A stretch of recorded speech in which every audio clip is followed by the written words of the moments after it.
Good morning students, कैसे हैं आप लोग? बहुत बढ़िया होंगे, आई होप सो। तो चलिए आज का लेक्चर हम लोग स्टार्ट करेंगे। हम लोग पढ़ रहे हैं electric charge and field chapter 1 और इसका आज लेक्चर नंबर 3 है। आज का हमारा टारगेट है क्वांटाइजेशन ऑफ चार्ज पढ़ेंगे और उसके बाद क्वार्क मॉडल पढ़ेंगे और मेथड्स ऑफ चार्जिंग पढ़ेंगे।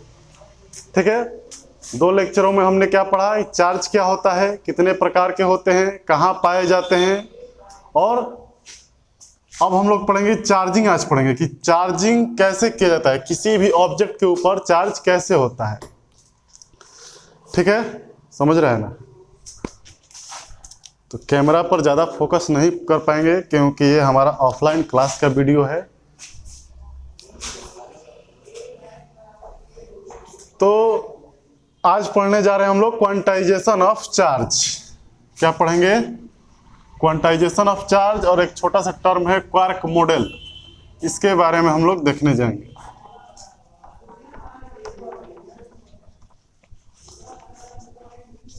चलिए, तो हेडिंग दे लीजिएगा क्वांटाइजेशन ऑफ चार्ज। ठीक है, जैसा कि हम लोग पिछले लेक्चर में पढ़ चुके हैं कि चार्ज जो है वह इलेक्ट्रॉन और प्रोटॉन पर पाए जाते हैं। इलेक्ट्रॉन जो है, इलेक्ट्रॉन और प्रोटॉन पे पाए जाते हैं। इलेक्ट्रॉन पे चार्ज कैसा होता है? निगेटिव चार्ज होता है, और प्रोटॉन पर पॉजिटिव चार्ज होता है। पिछले क्लास में पढ़े थे। कितना होता है? तो 1.6 इंटू 10⁻⁻19 कूलम निगेटिव में होता है, और इसके ऊपर उतना ही चार्ज होता है बट पॉजिटिव होता है 1.6 इंटू 10⁻⁻19 कूलम। ठीक है, अच्छा, अब हमारे पास एक प्रश्न है कि इस बॉडी को चार्ज किया जाए। इस बॉडी को क्या किया जाए? चार्ज किया जाए। तो चार्ज कर लेंगे सर, कोई दिक्कत नहीं है। बताइए, पॉजिटिव चार्ज करें कि नेगेटिव चार्ज करें? तो सर इसको कौन सा चार्ज किया जाए, बोलो, पॉजिटिव कि नेगेटिव? नेगेटिव। इसको सर नेगेटिव चार्ज कीजिए। तो नेगेटिव चार्ज कीजिए तो हमको क्या करना होगा?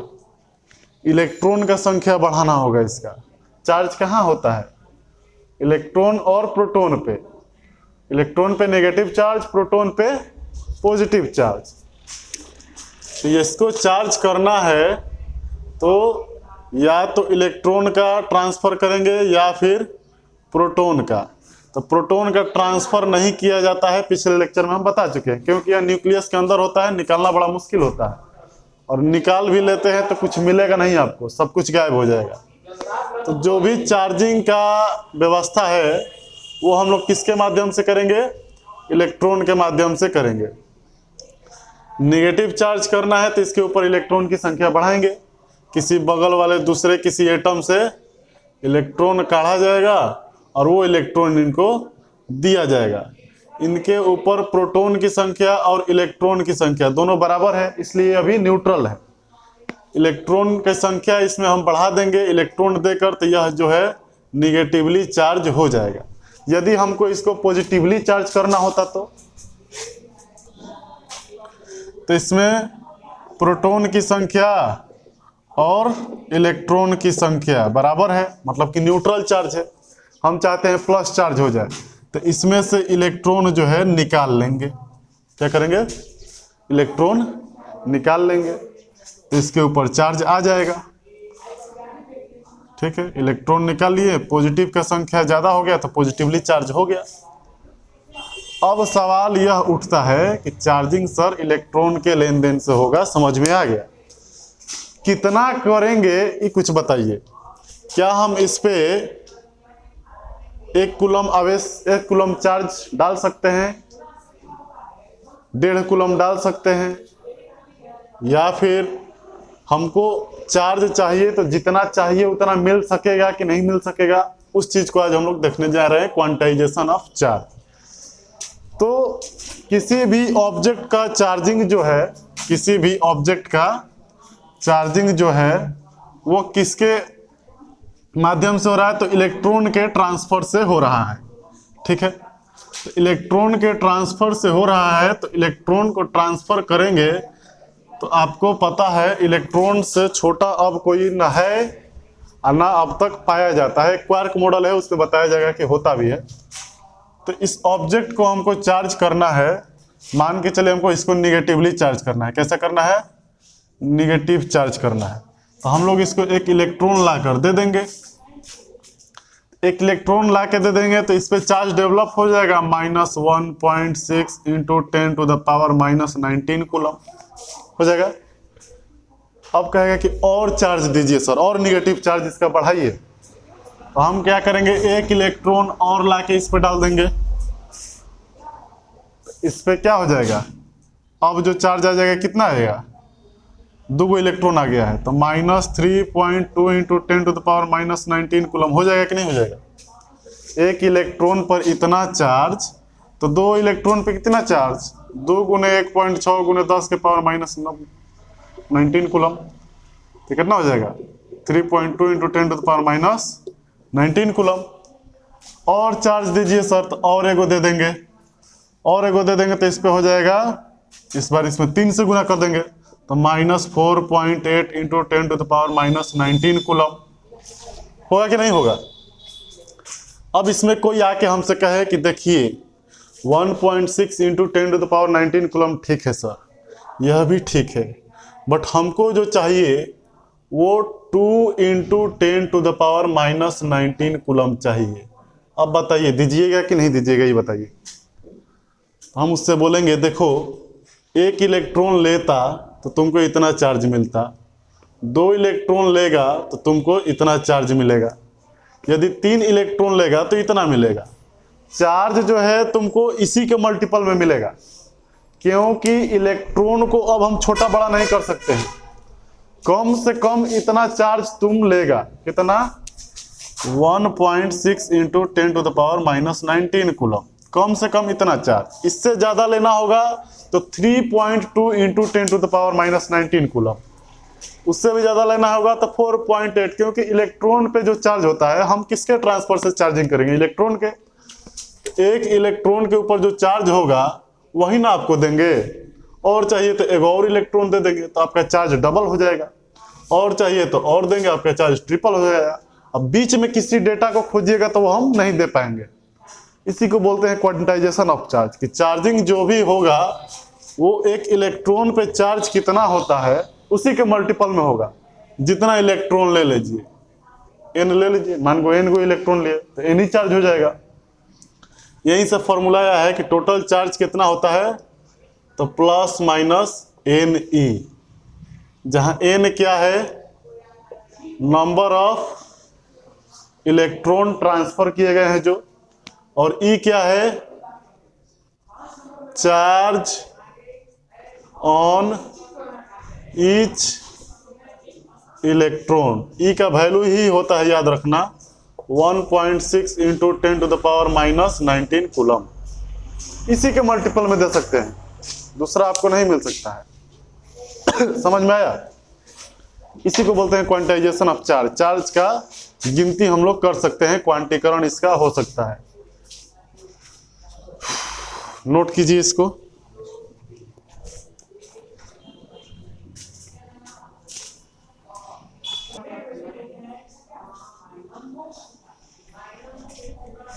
चलिए लिख लिए,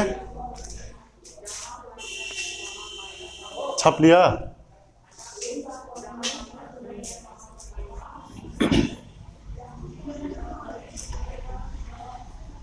इसके बाद एक क्वार्क मॉडल है। क्या है? क्वार्क मॉडल लेटेस्ट है, एनसीईआरटी में मिलता है आपको। क्या होता है क्वार्क मॉडल? तो इस मॉडल के अनुसार यह पाया गया है कि इलेक्ट्रॉन से भी सर छोटा यूनिट होता है। जैसे सबसे छोटी इकाई क्या है ऑब्जेक्ट का, मैटर का? इलेक्ट्रॉन, प्रोटॉन, न्यूट्रॉन हम लोग जानते हैं। सारा मैटर किससे बना हुआ है? तो सारा मैटर एटम से बना हुआ है, और एटम किससे बना है? तो इलेक्ट्रॉन, प्रोटॉन और न्यूट्रॉन से बना है। तो इलेक्ट्रॉन, प्रोटॉन, न्यूट्रॉन से अब कोई छोटा एक बोलते हैं मैटर नहीं होता है, एलिमेंट्स नहीं होते हैं, पार्टिकल नहीं होते हैं। बट आज के डेट में मॉडर्न साइंस हमारा खोज चुका है कि इलेक्ट्रॉन से भी छोटा होता है, छोटे छोटे कण होते हैं जिनको क्वार्क कहा जाता है। क्या कहा जाता है? क्वार्क। और इनके ऊपर चार्ज भी होता है। क्या होता है? चार्ज भी होता है। जैसे हमारा जो प्रोटॉन है, प्रोटॉन वो 3 क्वार्क से बने हैं, 3 पार्टिकल से, छोटे छोटे पार्टिकल से बने हैं। और जिन पे चार्ज होता है 2 प्रकार के पाए जाते हैं, 2/3e, और एक नेगेटिव पाया जाता है -1/3e। ई का मतलब क्या होता है? 1.6 × 10⁻⁻19 कूलम। तो उससे छोटा भी चार्ज मिलता है, बट अभी हमारे लिए संभव नहीं है। और इन्हीं चार्जों से मिलकर प्रोटॉन बना है। प्रोटॉन बना है आपका +2/3e चार्ज, 2/3e चार्ज, और एक आपका जो है -1/3e चार्ज। 3 छोटे छोटे पार्टिकल से बना है, और तीनों के ऊपर चार्ज 2 सेम है और एक दूसरा चीज है 1/3e। इन्हीं तीनों से बना है। कुल मिला के चार्ज कितना हो जाएगा? 2/3 कितना हो गया? 4/3 -1/3, 4/3e -1/3e। तो 3 4 -1 3 e आएगा। इस पे e चार्ज है। प्रोटॉन भी चार्ज पार्टिकल से बना है। प्रोटॉन भी चार्ज पार्टिकल से बना है, 2 निगेटिव वाला से और एक पॉजिटिव वाला से। -1/3e plus -1/3e plus 2/3e से बना हुआ है। तो -1/3 -1/3 कितना हो गया है? नहीं, ये इलेक्ट्रॉन होगा, न्यूट्रॉन होगा, न्यूट्रॉन होगा। तो 1/3e -1/3 -1/3 कितना हो गया? -2/3e और +2/3e 0। तो न्यूट्रॉन में भी चार्ज होते हैं, 3 छोटे छोटे चार्ज होते हैं, बट तीनों का मिला के ओवरऑल चार्ज 0 हो जाता है। इसलिए बोलते हैं कि न्यूट्रॉन जो है न्यूट्रल होता है, 0 होता है। जैसे एटम के अंदर भी चार्ज होता है, अभी तक हम लोग पढ़े, इलेक्ट्रॉन होते हैं, प्रोटॉन होते हैं। तो इलेक्ट्रॉन पे चार्ज, प्रोटॉन पे चार्ज, और दोनों में बराबर चार्ज और बराबर संख्या में है तो 0 हो जाता है। उसी प्रकार से न्यूट्रॉन पे भी चार्ज होते हैं। न्यूट्रॉन 3 पार्टिकल से बना है, छोटे छोटे 3 पार्टिकल से बना है, जिनको क्वार्क कहा जाता है। क्या कहा जाता है? क्वार्क। यह क्वार्क 2 प्रकार के पाए जाते हैं, एक पे चार्ज इतना होता है और एक पर चार्ज इतना होता है।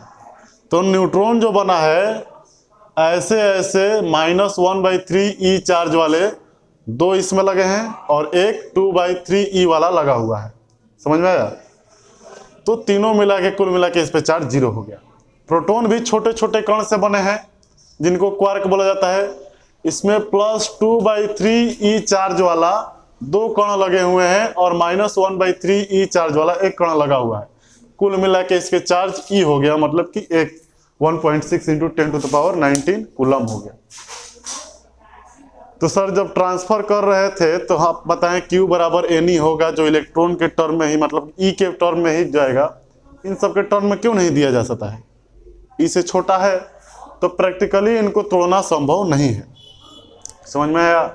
आज उसका कारण भी मिल गया कि न्यूक्लियस में सारे प्रोटॉन होते हैं, फिर भी एक जगह स्थिर होते हैं। क्यों? क्योंकि प्रोटॉन खुद नेगेटिव चार्ज से बना है।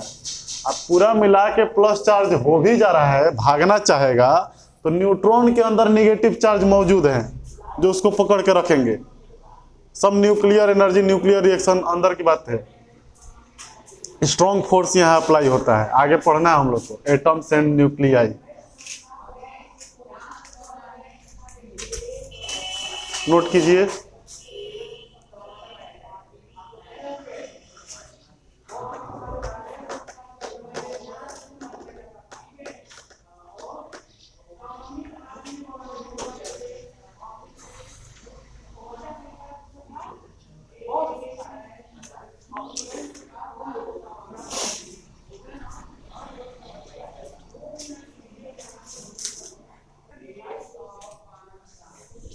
चलिए, इसके बाद हम लोग का अगला टॉपिक है methods of charging an object. किसी भी ऑब्जेक्ट को कितने मेथड से चार्ज किया जा सकता है, वह कौन कौन मेथड है जिससे हम ऑब्जेक्ट को चार्ज करेंगे। तो इसमें 4 प्रकार के मेथड आते हैं। पहला, बाय फ्रिक्शन, दो ऑब्जेक्ट को आपस में फ्रिक्शन कराया जाता है, उससे हीट एनर्जी डेवलप होता है। उस हीट एनर्जी से क्या होते हैं, लूजली बॉन्डेड इलेक्ट्रॉन फ्री हो जाते हैं। उस फ्री इलेक्ट्रॉन को कोई एक एक्सेप्ट कर लेगा तो उसके ऊपर नेगेटिव चार्ज, और जो उसको छोड़ा है, लूज किया है, उसके ऊपर पॉजिटिव चार्ज। यह एक तरीका हो गया बाय फ्रिक्शन। दूसरा बाय इंडक्शन। इसमें क्या होता है, इंडक्शन, एक चार्ज को दूसरा चार्ज दूर से ही दिखाया जाता है और वो देख के ही चार्ज हो जाता है। तीसरा है इसमें बाय कंडक्शन, और चौथा है बाय पोलराइजेशन।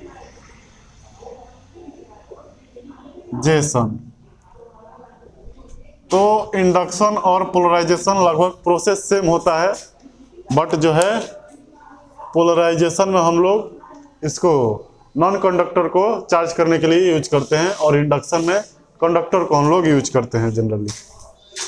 क्या होता है इन चारों में, क्या होता है, इन्हीं सब चीज़ को हम लोग देखेंगे। तो बाय फ्रिक्शन, जैसा कि नाम से ही समझ में आ रहा है कि फ्रिक्शन इसमें होना चाहिए। तो फ्रिक्शन किसको बोलते हैं, घर्षण को बोलते हैं। बढ़िया। एक ऑब्जेक्ट दूसरे ऑब्जेक्ट के रिलेटिव मोशन का अपोज करे कोई फोर्स लगा के, और वो फोर्स जो है उसके कांटेक्ट ऑफ सरफेस के पैरेलल हो, तो उस फोर्स को फ्रिक्शन बोलते हैं। पढ़े थे हम लोग, कांटेक्ट फोर्स 2 प्रकार के होते हैं, एक नॉर्मल होता है और एक फ्रिक्शन होता है। तो किसी ऑब्जेक्ट पे आप कांटेक्ट बनाए हुए हैं दूसरे सरफेस से, तो वहाँ पे फोर्स लगेगा। फ्रिक्शन लगे चाहे ना लगे, नॉर्मल लगेगा, सरफेस पे परपेंडिकुलर लगता है, ठीक है ना।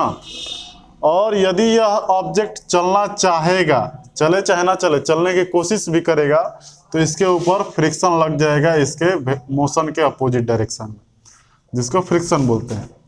तो हम लोग क्या करेंगे, 2 ऑब्जेक्ट को आपस में रब करेंगे, फ्रिक्शन कराएंगे, जिससे क्या होगा, उनके बीच हीट डेवलप होगा। और वो हीट के कारण क्या होगा कि दोनों ऑब्जेक्ट के बीच, जो 2 ऑब्जेक्ट लिए हैं, हीट एनर्जी गेन करेगा दोनों। अब दोनों अलग अलग क्वालिटी का है, तो हो सकता है कोई 10 जूल में ही इलेक्ट्रॉन छोड़ दे, कोई 500 जूल ले ले फिर भी ना छोड़े। तो थोड़ा सा हीट इसमें डेवलप किया गया, तो हो सकता है ये जो है अपना एक इलेक्ट्रॉन छोड़ दिया 10 जूल हीट डेवलप करने पे, और ये जो है कह रहा है कि हम 10 जूल पे नहीं छोड़ेंगे, नहीं छोड़ा है। अब ये इलेक्ट्रॉन जो फ्री हुआ इसके अंदर आ गया, इसको एक्सेप्ट कर लिया, तो इस इलेक्ट्रॉन को एक्सेप्ट करने के कारण इन नेगेटिव चार्ज हो गया, क्योंकि यह जो मैटर है पहले से इसमें प्रोटॉन और इलेक्ट्रॉन की संख्या सेम थी, तो न्यूट्रल था, ये भी सेम था। ये अपना इलेक्ट्रॉन एगो लूज किया, जिसके कारण ही प्लस चार्ज हो गया। तो फ्रिक्शन में यही होता है, 2 ऑब्जेक्ट को आपस में फ्रिक्शन कराया जाता है, जिससे उनके बीच में हीट डेवलप होता है। उस हीट को गेन कर कर एक इलेक्ट्रॉन को छोड़ देता है, त्यागता है, लूज करता है, और दूसरा उसी इलेक्ट्रॉन को गेन करता है। गेन करने वाला नेगेटिव चार्ज होता है और लूज करने वाला पॉजिटिव चार्ज होता है। एग्जाम्पल में हम लोग गेन और लूज पिछले लेक्चर में भी समझे थे, जैसे NaCl है, कैसे बनता है, तो Na के बाद 11 इलेक्ट्रॉन और 11 प्रोटॉन है, और क्लोरीन के पास 17 इलेक्ट्रॉन और 17 प्रोटॉन है। तो पिछले लेक्चर में हम लोग देखे थे कि इसके आउटर मोस्ट में कितना होता है, 1 इलेक्ट्रॉन, और इसके आउटर मोस्ट पे 7 इलेक्ट्रॉन। ऑक्टेट रूल पूरा करने के लिए रिएक्शन करता है कि मेरे आउटर मोस्ट सेल में कितना हो जाए, 8 गो इलेक्ट्रॉन हो जाए। तो 8 गो होने के लिए इनको 7 गो का जरूरत है, इसको 1 गो का जरूरत है। 7 गो इनको कोई देगा नहीं, और ये 1 गो है तो ये अपना 1 गो अपना लूज करेगा, 1 इलेक्ट्रॉन इसको दे देगा। तो इसके पास हो जाएगा 2 8 8, और इसके देने के बाद हो जाएगा 2 8, इधर 0 ऑर्बिट गायब। अब इसके पास इलेक्ट्रॉन का संख्या नया वाला कितना हो गया, 10 गो। अब प्रोटॉन अभी भी 11 गो है।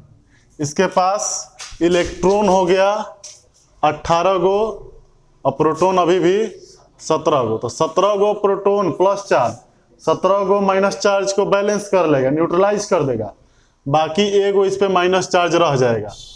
इधर 10 गो इलेक्ट्रॉन 10 गो प्रोटॉन को न्यूट्रलाइज कर लेगा, 1 गो प्लस चार्ज इस पे रह जाएगा। इसीलिए Na प्लस और Cl माइनस लिखा जाता है। तो एक इसमें से इलेक्ट्रॉन देता है, पॉजिटिवली चार्ज हो जाता है, एक इलेक्ट्रॉन लेता है तो नेगेटिवली चार्ज होता है।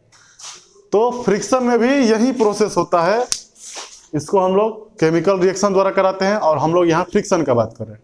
तो फ्रिक्शन में एनर्जी हीट के माध्यम से दिया जाता है, फ्रिक्शन करा के दिया जाता है, जिससे इलेक्ट्रॉन फ्री होते हैं, और उस फ्री इलेक्ट्रॉन को कोई लूज करता है तो पॉजिटिवली चार्ज हो गया, और कोई गेन किया तो वो निगेटिवली चार्ज हो गया। इस प्रकार से होता है। अब कितना 10 जूल पे हो गया, इधर 500 जूल कीजिएगा तो वो शायद ना हो पाए। तो हर एक एटम के अंदर जो इलेक्ट्रॉन होते हैं, ऑर्बिट होता है, कुछ ना कुछ डिस्टेंस पे होता है, उनका अलग अलग इंटरमोलिकुलर फोर्स ऑफ अट्रैक्शन होता है।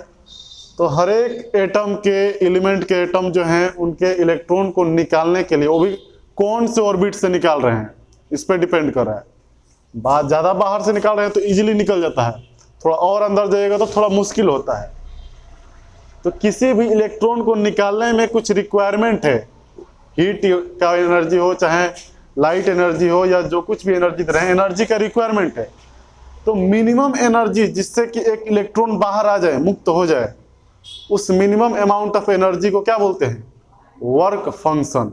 क्या बोला जाता है, वर्क फंक्शन। ठीक है। तो हेडिंग देंगे हम लोग charging of a body by friction, या डायरेक्ट लिख लेंगे चार्जिंग बाय फ्रिक्शन। पता तो चलिए रहा है बॉडी को चार्ज करने वाले हैं इसमें। चार्जिंग बाय फ्रिक्शन क्या होता है इसमें, लिखिए।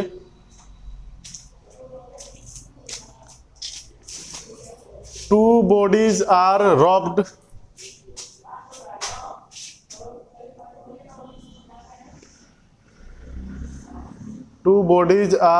against each other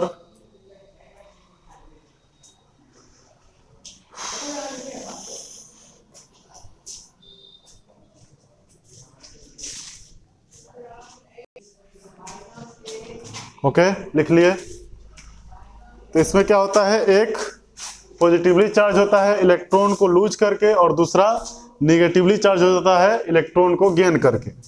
चलिए, एक टर्म आता है इसमें वर्क फंक्शन, जिसको फाई से लिखा जाता है। क्या होता है वर्क फंक्शन? तो किसी भी एटम के बाहर वाले इलेक्ट्रॉन को, या जिस इलेक्ट्रॉन को आप निकाल रहे हैं, उस इलेक्ट्रॉन को निकालने में मिनिमम कितना अमाउंट ऑफ एनर्जी चाहिए, minimum energy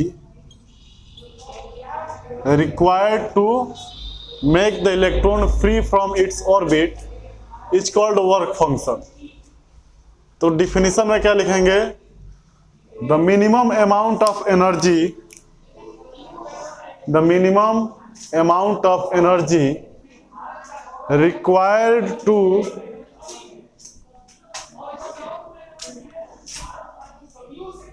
required to an electron to become free. The minimum amount of energy required to an electron to become free is called work function. It's called work function. ठीक है।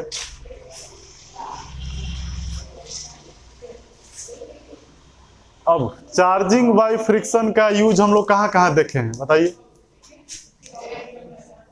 एक तो बचपन से खेलते आते हैं, पेन को ऐसे ऐसे ऐसे ऐसे ऐसे ऐसे करके कागज का टुकड़ा चिपकाते हैं, चिपकता भी है। तो इसमें क्या होता है, हम अपने एक बाल को, हेयर हो गया और पेन हो गया या स्केच हो गया, इसको आपस में रब कराते हैं। तो रब कराने से हीट डेवलप हुआ, उस हीट से इलेक्ट्रॉन लूज हुआ होगा, या तो हेयर का या फिर इसका। अब देखने तो कोई नहीं जाता है, किसी ना किसी का लूज हुआ होगा। उस इलेक्ट्रॉन को हेयर ले लिया होगा, तो हेयर के पास नेगेटिव चार्ज, और स्केच ने लूज किया है तो इसके ऊपर पॉजिटिव चार्ज। अब ये हमारा स्केच चार्ज हो गया है, कागज के पास लेके जाएंगे तो चिपक जाता है, थोड़ी देर के बाद गायब हो जाएगा, डिस्चार्ज हो गया। एटमॉस्फेयर में भी एटम है, एलिमेंट है, उस सब के साथ डिस्चार्ज हो गया। एक ये एग्जांपल है। कंघी घर में औरतें झालती हैं बड़ा बड़ा, तो उसमें स्पार्किंग आता है। ठंडा के दिन में कम्बल में, चादर में इसी से करता है तो स्पार्क आता है। सब चार्जिंग बाय फ्रिक्शन का एग्जाम्पल हो सकता है। सब तो घरेलू है, कुछ टेक्निकल एग्जाम्पल लिया जाए जो हम लोग जानते हैं। तो जैसे लाइटनिंग, नाम सुने हो, बिजली का चमकना, बिजली का गिरना, ये फ्रिक्शन, चार्जिंग बाय फ्रिक्शन का एग्जाम्पल है। एरोप्लेन का टायर देखे हो, कंडक्टिंग बनाया जाता है, स्लाइटली कंडक्टिंग होता है, उसके पीछे कारण है इसी का। तो क्या होता है लाइटनिंग में, बताओ कैसे बिजली चमकती है?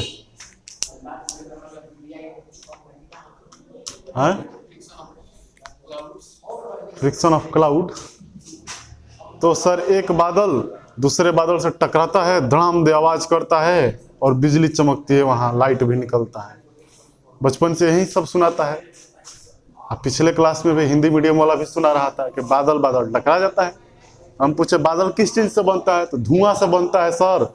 अब पानी उनी भी रहता है गैसियस फॉर्म में।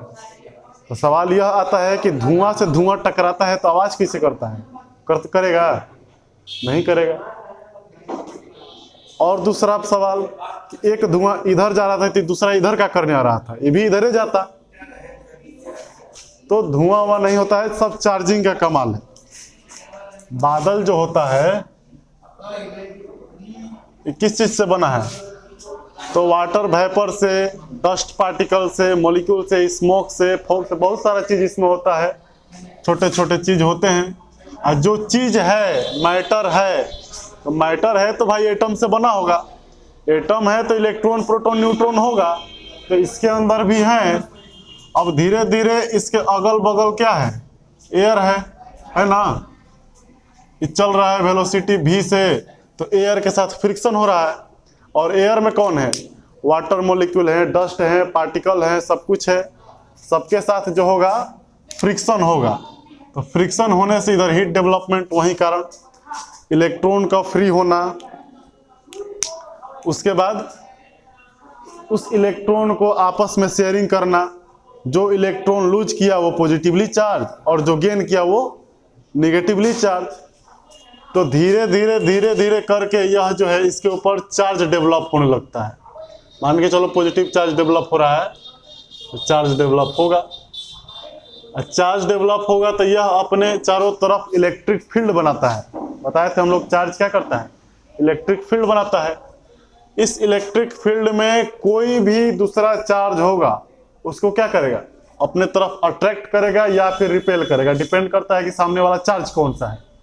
सही बात। चार्ज के आने से एक टर्म और हम बता दें, पोटेंशियल, इलेक्ट्रिक पोटेंशियल, जो हमारा नेक्स्ट चैप्टर है, सेकंड चैप्टर, उसमें हम लोग पढ़ेंगे। यहाँ पोटेंशियल डेवलप होता है, और वो पोटेंशियल का यूनिट होता है वोल्ट। क्या होता है? वोल्ट सुना है ना, 250 वोल्ट, 200 वोल्ट, 220 वोल्ट, 100 वोल्ट, तो वो वोल्ट है। हम लोग के घरों में कौन सा कितना आता है? इंडियन का लगभग 220 वोल्ट माना जाता है, वो भी आरएमएस वैल्यू होता है। इसको हम लोग आगे अल्टरनेटिंग करंट में पढ़ेंगे। तो फिलहाल मान के चलो 220 वोल्ट हमारे घर में आता है। उस वोल्ट से कितना झटका लगता है पता है? टच करके देखिए, पता चल जाएगा। तो ऐसा ऐसा यहाँ पे इसके कारण जो है लगभग 30 लाख 30 लाख वोल्ट जब डेवलप हो जाएगा तो बताओ क्या होगा। 200-250 वोल्ट आता है तार के माध्यम से। अब तार से बगल में रहिएगा तो बोलता है कि सट जाइएगा, क्या बोलता है? मारेगा, सटा देगा, चिपका देगा। तो ये अपने चारों तरफ मैग्नेटिक फील्ड भी बनाता है, तो चिपकाने का काम करता है। एक 11,000 वोल्ट का तार आता है ट्रांसफार्मर में, और रेलवे में जो चलता है वो 25,000 वोल्ट का तार होता है, उसमें थोड़ा दूर से ही चिपका लेता है। तो चार्ज का जो ट्रांसफर होता है कंडक्टर में होता है। हम लोग बिजली चाहिए तो कंडक्टर का प्रयोग, तार लगाते हैं ताकि चार्ज आए, विभव आए। 220 वोल्ट जो भी सरकार हमको दे रही है, तार के माध्यम से अपने घर में बुलाते हैं। लेकिन वोल्टेज जब ज़्यादा बढ़ने लगता है, लगभग 30 लाख के पास पहुंच गया, 30 लाख, 28 लाख, 25 लाख के पास, तो इसको अब तार को भी जरूरत नहीं है। क्या करेगा? इतना स्ट्रॉन्ग फील्ड इधर बनाया है कि इधर जो मॉलिक्यूल्स हैं उसके अंदर प्रोटॉन, न्यूट्रॉन सब डाइपोल की तरह होगा। इस प्लस को क्या करेगा? प्लस को रिपेल करेगा, तो प्लस ऐसे हो जाएगा और माइनस को अपनी तरफ अट्रैक्ट करेगा।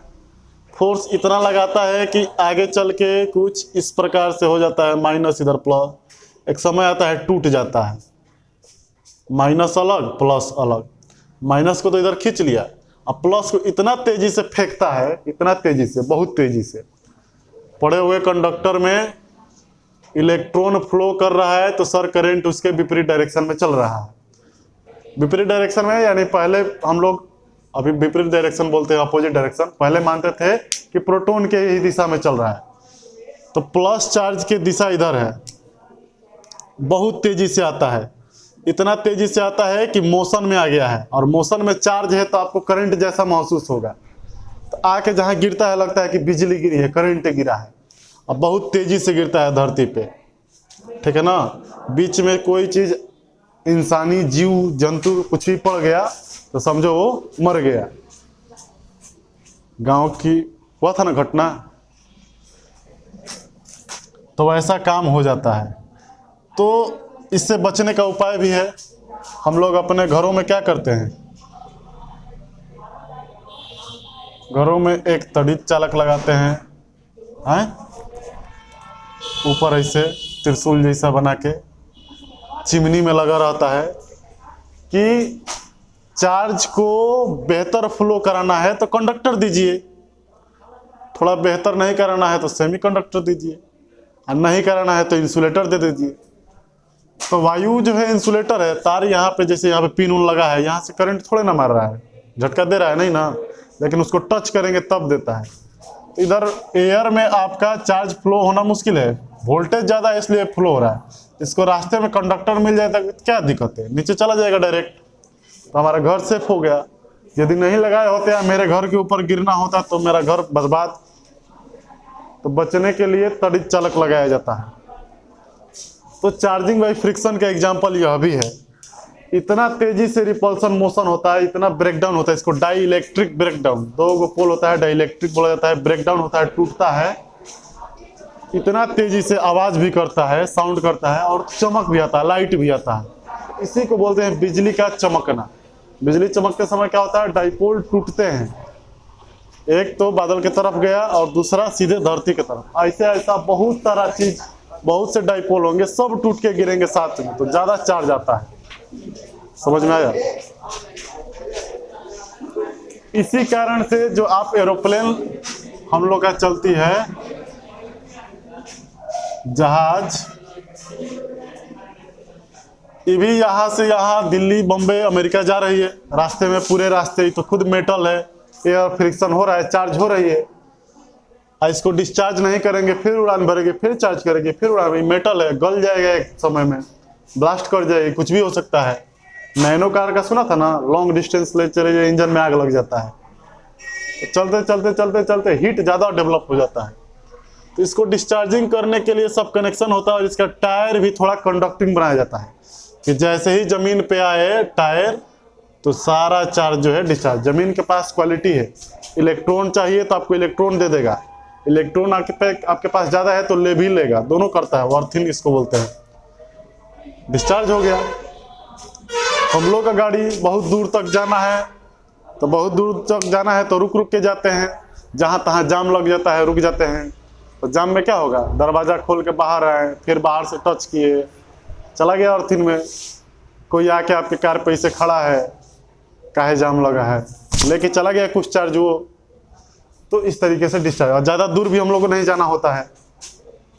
तो चार्जिंग बाई फ्रिक्शन में दो ऑब्जेक्ट आपस में फ्रिक्शन करते हैं, आपस में घर्षण बल लगाते हैं, रब किया जाता है उनको, हीट डेवलप होता है, उस हीट से इलेक्ट्रॉन फ्री होते हैं, उस इलेक्ट्रॉन को एक गेन करेगा तो नेगेटिवली चार्ज, और जो लूज किया वो पॉजिटिवली चार्ज। इसका एग्जाम्पल कहाँ देखने को मिलता है, तो लाइटनिंग में देखने को मिलता है। एरोप्लेन का टायर कंडक्टिंग इसी कारण से बनाया जाता है, कंघी बाल झाड़ते हैं वहाँ मिलता है, बहुत सारा जगह आपको मिल जाएगा इसका एग्जाम्पल। तो ठीक है, आज के लिए इतना ही रहने देते हैं। फिर अगले लेक्चर में हम लोग पढ़ेंगे चार्जिंग बाई कौन है, इंडक्शन। इंडक्शन द्वारा चार्ज किया जाएगा। तो थैंक यू, आज के लिए इतना ही, फिर अगले लेक्चर में।